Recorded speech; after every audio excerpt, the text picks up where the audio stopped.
오늘 아침이었다. 남편이 내 앞에 앉아 차갑게 말했다. 이제 우리 집을 팔아야겠다고 했다. 그 말은 단순한 부동산 문제가 아니었다. 내 가슴을 후벼 파는 말이었다. 이 집은 우리가 결혼하고 처음으로 마련한 아파트였다. 30해 가까운 세월 동안 울고 웃었던 공간이었다. 그런데 이제 와서 남편은 이 집을 팔자고 했다. 이유는 단순했다.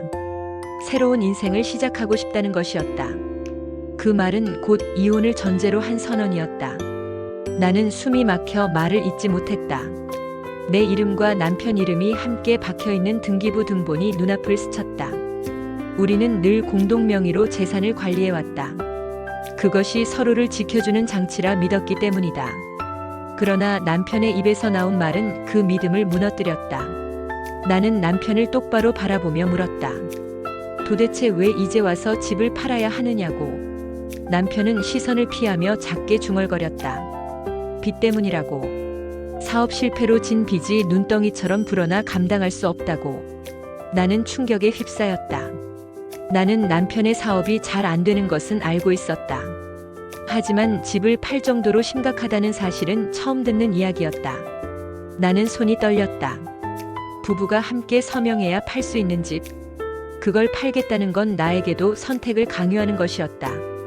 남편은 집을 팔아야만 새로운 삶을 시작할 수 있다고 말했다. 그 말 속에는 나와 함께하겠다는 의지가 없었다. 나 혼자 남겨두고 홀로 살겠다는 냄새가 풍겼다. 나는 무릎이 풀려 의자에 주저앉았다.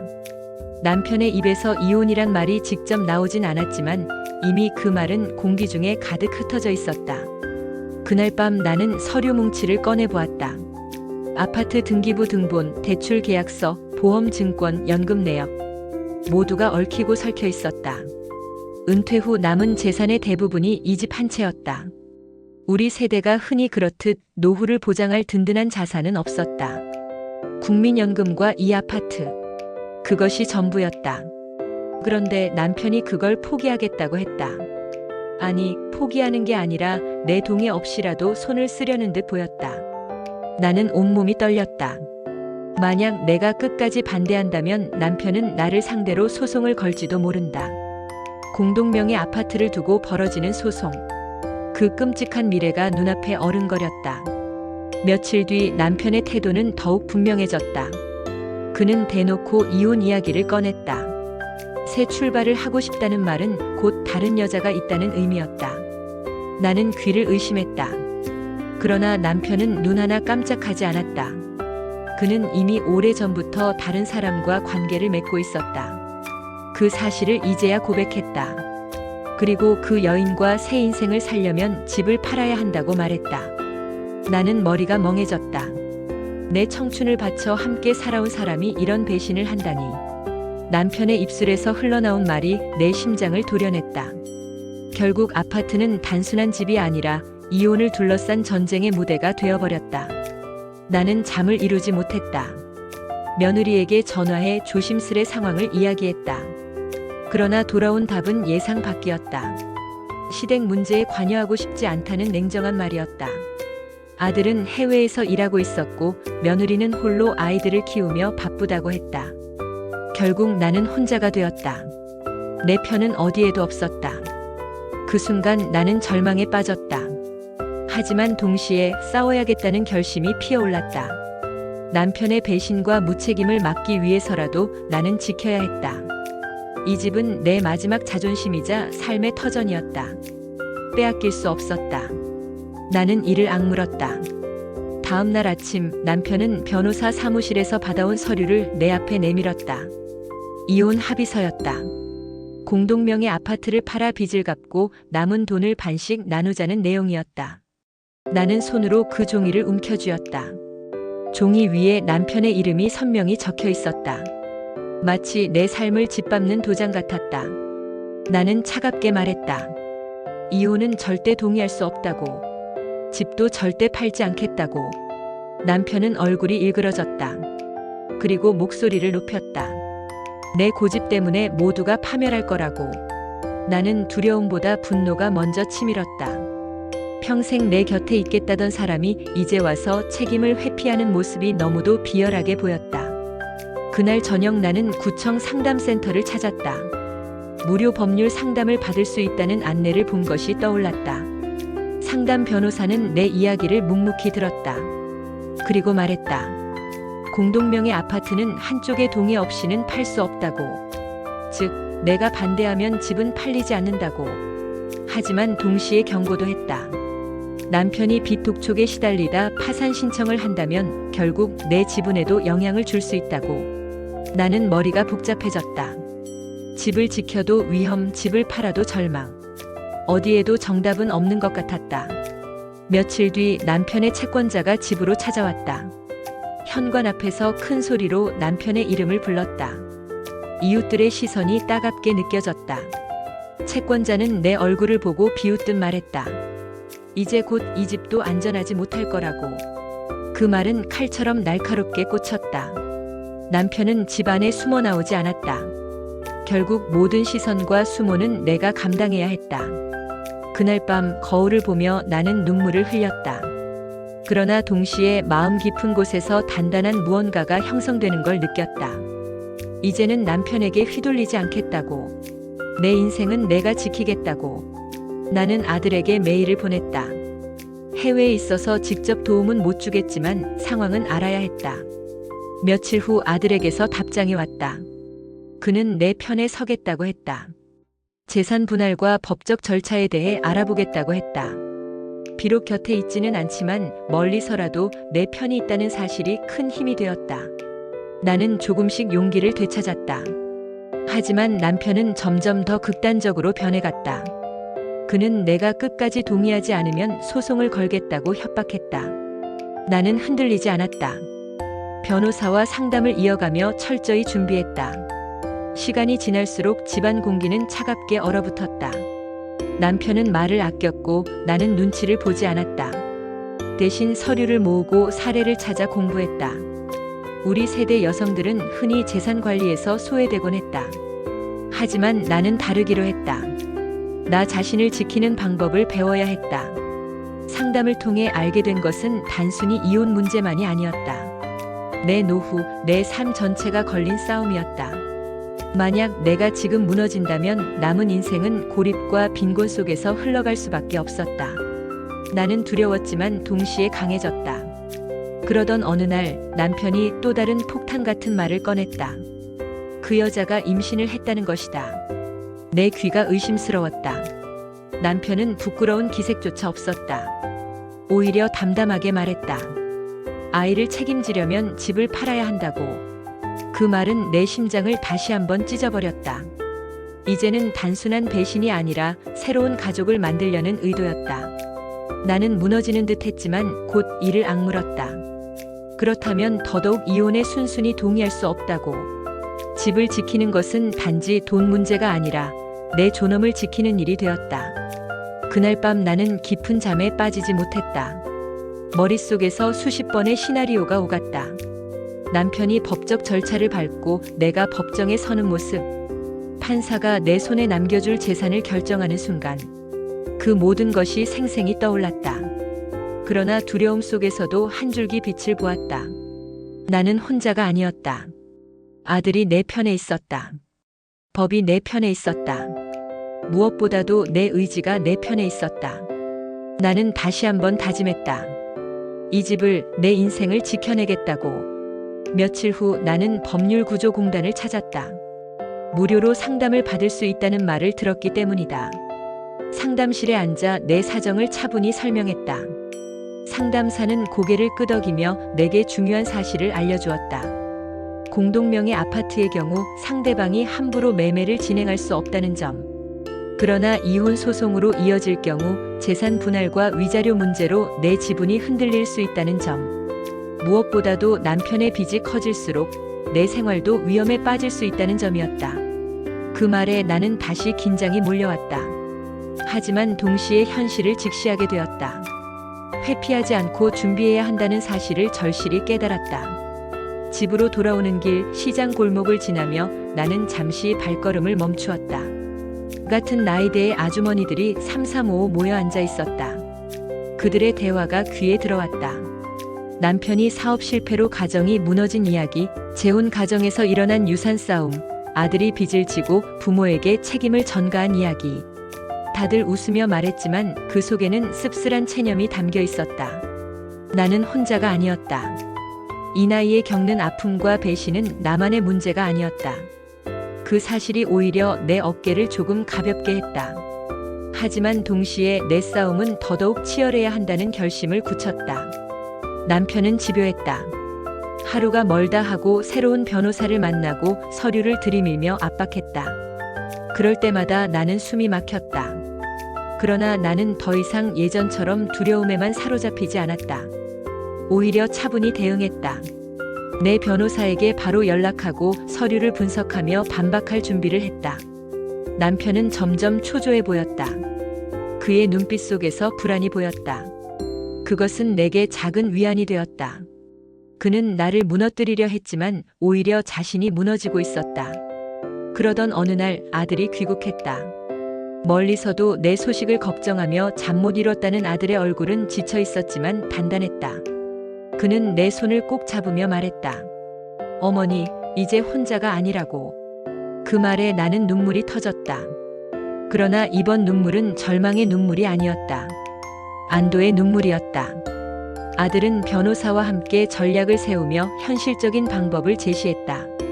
이혼 소송에 대비해 재산 목록을 정리하고 남편이 빚을 어디에 얼마나 졌는지 철저히 파악해야 한다고 했다. 그것이 첫 단계였다.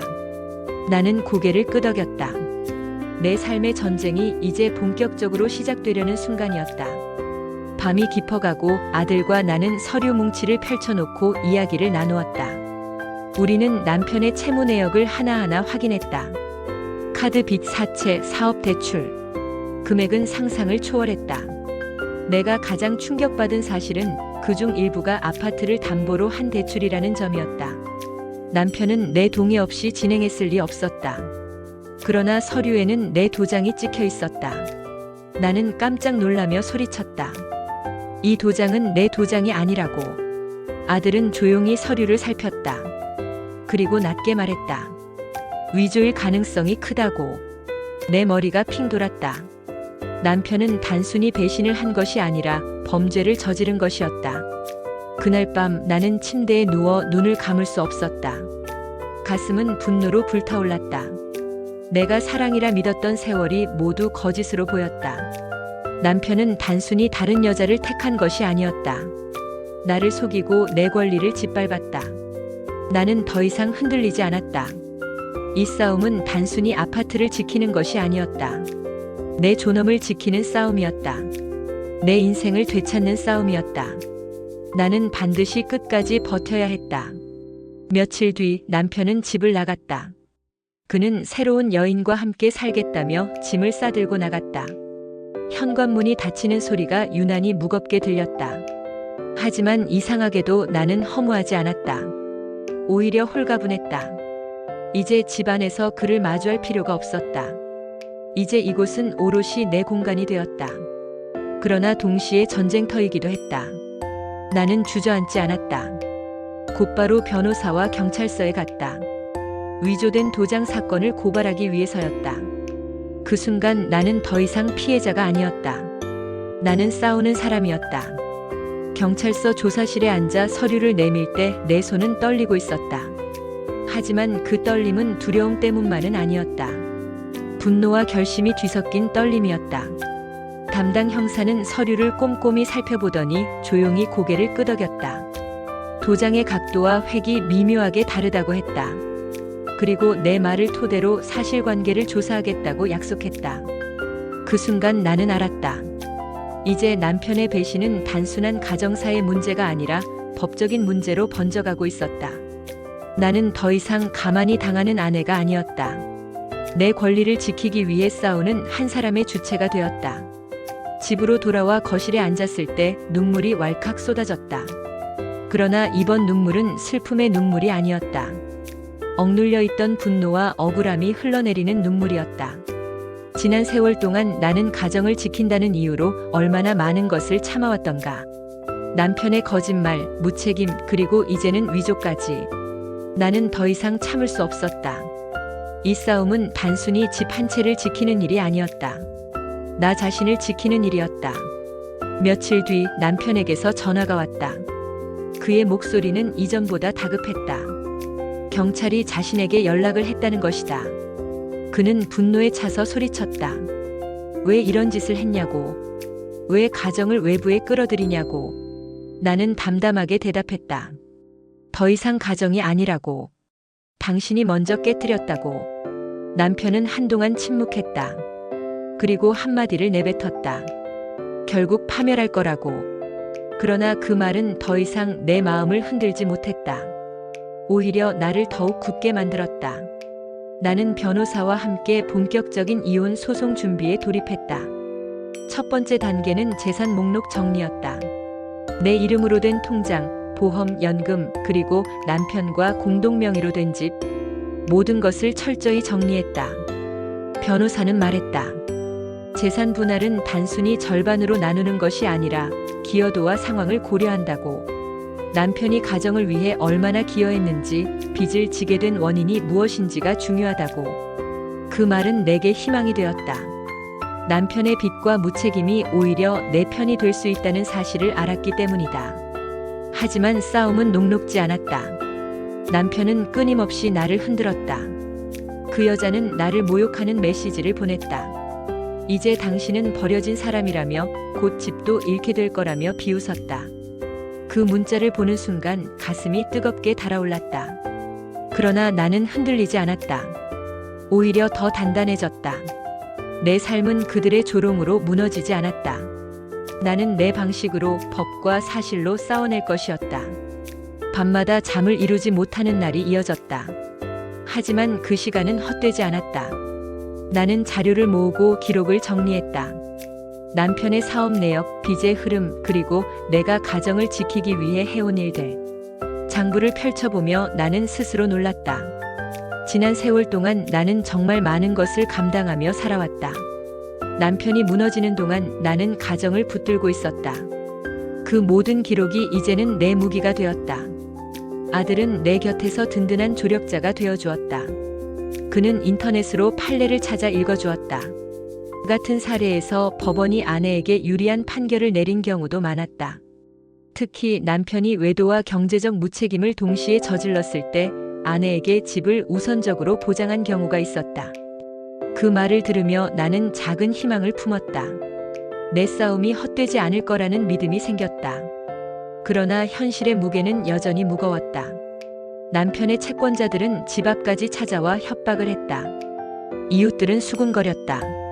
시장에서 마주친 지인은 조심스럽게 물었다. 별일 없느냐고. 나는 웃으며 괜찮다고 대답했지만 속으로는 눈물이 고였다. 그러나 나는 포기하지 않았다. 내 마음속에는 분명한 목표가 있었다. 집을 지키고 내 인생을 다시 세우는 것. 그것만이 내 남은 삶을 의미 있게 만들 수 있었다. 그리고 어느 날 법원에서 첫 공판 날짜가 통보되었다. 그 순간 내 가슴은 두근거렸다. 이제 본격적인 싸움이 시작되는구나. 두려움과 설렘이 동시에 밀려왔다. 나는 긴 호흡을 내쉬었다. 그리고 스스로에게 말했다. 끝까지 싸우자. 내 삶을 포기하지 말자. 내 존엄을 지키자. 그 순간 나는 더 이상 피해자가 아니었다. 당당한 원고였다. 첫 공판날 법원 복도에 앉아있는 동안 내 심장은 요동쳤다. 주변에는 같은 처지로 보이는 사람들이 앉아있었다. 누군가는 분노에 차 있었고 누군가는 체념한 듯 고개를 떨구고 있었다. 나는 그들 속에서 내 모습을 보았다. 그러나 오늘만큼은 달랐다. 나는 결코 무너질 수 없었다.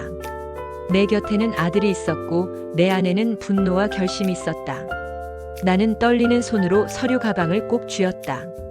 이 싸움은 단순한 법적 절차가 아니었다. 내 인생을 되찾는 과정이었다. 재판정 안에서 판사의 목소리가 울려 퍼졌다. 남편은 태연한 얼굴로 앉아 있었다. 그러나 그의 눈빛 속에는 불안이 감춰져 있었다. 남편 측 변호사는 공동명의 아파트를 팔아 채무를 정리하는 것이 합리적이라고 주장했다. 빚이 늘어나면 결국 집도 경매에 넘어갈 것이라는 논리였다. 나는 치를 떨며 그 말을 들었다. 그러나 내 변호사가 침착하게 반박했다.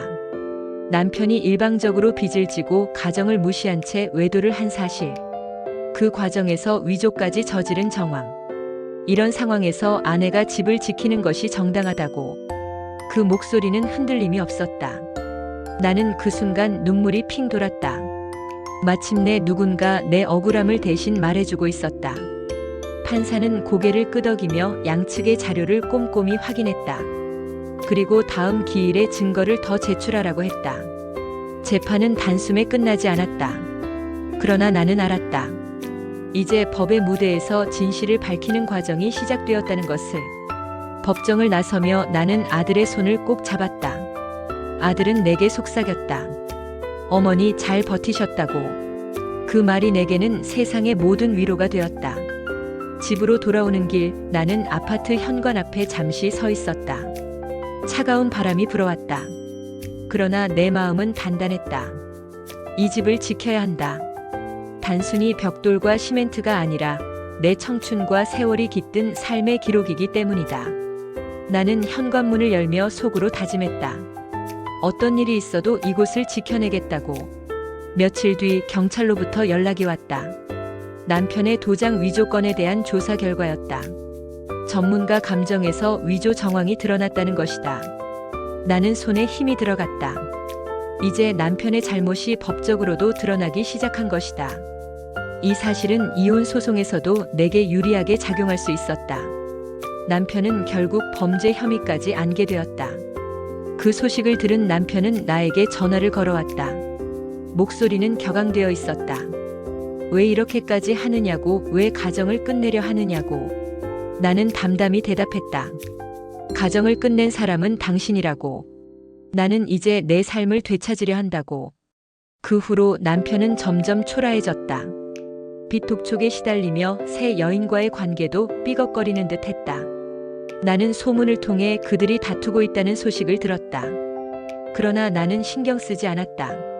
그들의 삶은 이제 내 관심사가 아니었다. 나는 오로지 내 삶을 다시 세우는 데 집중했다. 아파트를 지키고 내 노후를 준비하고 내 존엄을 지키는 일에 집중했다. 나는 노인복지관에서 열리는 재무교육에 참석하기 시작했다. 강사는 우리 세대가 반드시 알아야 할 금융 지식을 전해주었다. 연금 활용법, 의료비 절약 방법, 정부 지원제도. 나는 노트를 빼곡히 채우며 강의를 들었다. 강사가 말했다. 지식을 가진 사람만이 자신을 지킬 수 있다고. 그 말이 뼈에 사무쳤다. 나는 이제 더 이상 무지로 내 인생을 맡기지 않겠다고 다짐했다. 그동안 남편에게 맡겨왔던 재산 문제, 이제는 내가 주도해야 한다는 사실을 뼈저리게 느꼈다. 밤이 깊어질수록 나는 더 단단해졌다. 과거에는 남편의 말 한마디에 흔들렸지만 이제는 내 선택과 내 의지가 내 삶을 결정했다. 재판은 아직 끝나지 않았지만 나는 이미 마음속에서 승리하고 있었다. 나는 내 존엄을 지켰고 나 자신을 배신하지 않았다. 그것이 진정한 승리였다. 그리고 나는 알았다. 이 싸움이 끝난 후 나는 더 강한 사람이 되어 있을 것이라는 것을. 재판이 이어지면서 나는 매번 새로운 감정을 경험했다. 첫 번째 공판에서는 두려움이 컸지만 두 번째 공판에서는 이상하게도 담대함이 자리했다. 법정에 앉아 남편의 얼굴을 바라볼 때 더 이상 예전의 두려움은 없었다. 대신 깊은 연민이 차올랐다. 그는 한때 내 인생의 동반자였고 내 청춘을 함께한 사람이었다. 그러나 지금 내 눈앞의 남편은 허망하게 무너진 한 인간일 뿐이었다. 나는 그를 용서할 수는 없었지만 동시에 그를 두려워하지도 않았다. 그 순간 나는 내 안에서 진정한 자유를 느꼈다. 남편의 변호인은 집요했다. 공동명의 아파트를 유지하는 것이 비효율적이라고 주장했다. 채권자들이 집을 노리고 있는 이상 경매로 넘어가면 결국 손해가 클 것이라고 말했다. 그러나 내 변호사는 흔들림 없이 반박했다. 남편이 스스로 무너뜨린 신뢰, 외도와 위조의 사실, 그리고 내가 가정을 위해 감내한 세월. 모든 것을 조목조목 짚으며 내 편에서 싸워주었다. 판사의 얼굴이 진지하게 굳어지는 것을 보았다. 그 모습에서 나는 작은 희망을 보았다. 재판이 끝나고 법원 앞 벤치에 앉아 하늘을 올려다보았다. 구름이 천천히 흘러가고 있었다. 긴 싸움의 한가운데 있지만 나는 어느 순간 마음이 한결 가벼워졌음을 느꼈다. 내가 더 이상 끌려가는 사람이 아니라 당당히 맞서 싸우는 사람이 되었기 때문이다. 그 사실 하나만으로도 내 삶은 이미 달라져 있었다. 그러던 어느 날 복지관에서 만난 상담사가 내게 중요한 이야기를 해주었다. 최근 정부에서 노년층 주거 안정을 위해 주택연금을 확대 운영한다는 소식이었다. 집을 담보로 매달 연금을 받으며 안정적인 생활을 이어갈 수 있다는 제도였다. 나는 귀가 번쩍 뜨였다. 만약 아파트를 지킨다면 단순히 머물 집을 넘어서 내 노후 생활비까지 마련할 수 있는 방법이 생기는 것이었다. 그 말은 내게 새로운 희망이 되었다. 아파트를 지켜야 할 이유가 더욱 확실해졌다. 아들에게 이 소식을 전했더니 그는 미소를 지으며 말했다. 바로 그거라고. 어머니가 집을 지켜야 하는 이유가 분명해졌다고.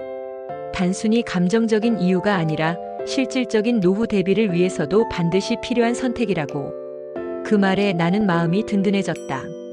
아파트는 단순한 벽과 지붕이 아니라 내 삶의 안전망이었다. 남편은 점점 더 궁지에 몰려갔다. 채권자들이 그의 새 여인집까지 찾아간다는 소문이 들렸다. 나는 그 이야기를 들으며 씁쓸한 웃음을 지었다. 그가 택한 길이 결국 그를 파멸로 몰아가고 있었다. 그러나 나는 더 이상 그의 삶에 휘둘리지 않았다. 오직 내 길을 갈 뿐이었다. 재판 준비, 재무 공부, 그리고 내 건강 관리까지.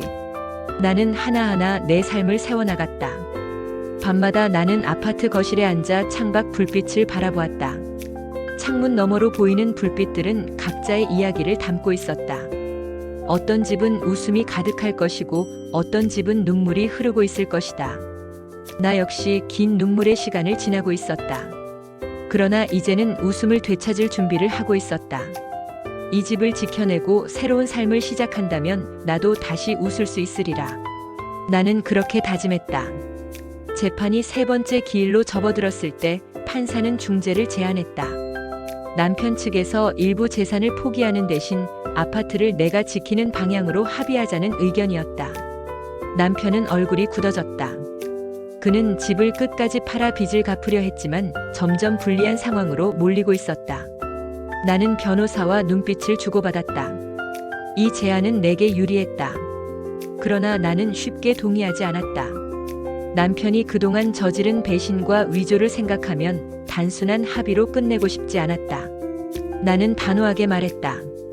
집은 온전히 내 몫으로 남아야 한다고. 그 말에 판사는 잠시 침묵했다. 그러나 내 목소리에는 흔들림이 없었다. 그날 밤 나는 침대에 누워 지난 세월을 떠올렸다. 사랑이라 믿었던 시간, 배신으로 무너진 순간, 그리고 지금 다시 일어서고 있는 나. 모든 것이 파노라마처럼 스쳐 지나갔다. 그리고 나는 마음 깊이 느꼈다. 내가 지금까지 버틴 이유는 단 하나. 내 삶을 포기하지 않으려는 의지 때문이었다. 그 의지가 나를 여기까지 끌고 왔다. 앞으로도 그럴 것이다. 나는 내일을 두려워하지 않았다. 오히려 기다려졌다. 재판은 네 번째 기일에 접어들었다.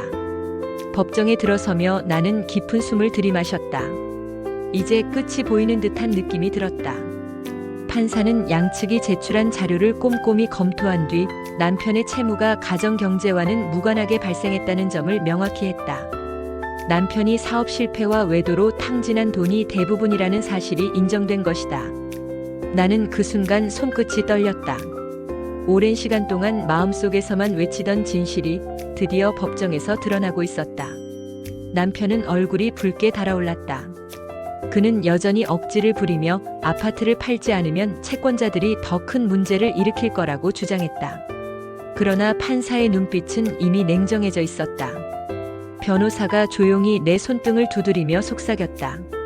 이제 거의 다 왔다고. 그 말에 가슴이 벅차올랐다. 마치 어두운 터널 끝에서 빛을 보는 기분이었다. 재판이 끝나고 법원 복도에서 남편과 마주쳤다. 그는 예전처럼 당당하지 않았다. 오히려 지쳐 보였다. 그는 나를 바라보며 낮게 말했다. 이 집, 너한테 그렇게까지 중요한 거냐? 나는 잠시 침묵했다가 천천히 대답했다. 이 집은 나의 전부였어. 당신이 무너뜨린 세월 속에서 내가 붙잡고 버틴 유일한 거야. 이제는 그 누구도 빼앗아갈 수 없어. 남편의 눈이 흔들렸다. 그러나 그는 아무 말도 하지 못했다. 이미 그의 패배는 눈앞에 와 있었으니까. 며칠 후 판결이 내려졌다. 아파트는 온전히 내 소유로 인정되었다. 남편의 채무는 그의 개인적인 책임으로 남았다. 판결문을 손에 쥔 순간 눈물이 왈칵 쏟아졌다. 그러나 이번 눈물은 억울함이나 슬픔의 눈물이 아니었다. 해방의 눈물이었다. 수십 년간의 결혼 생활, 그 속에서 쌓인 모든 고통과 배신이 무너져 내리고 있었다.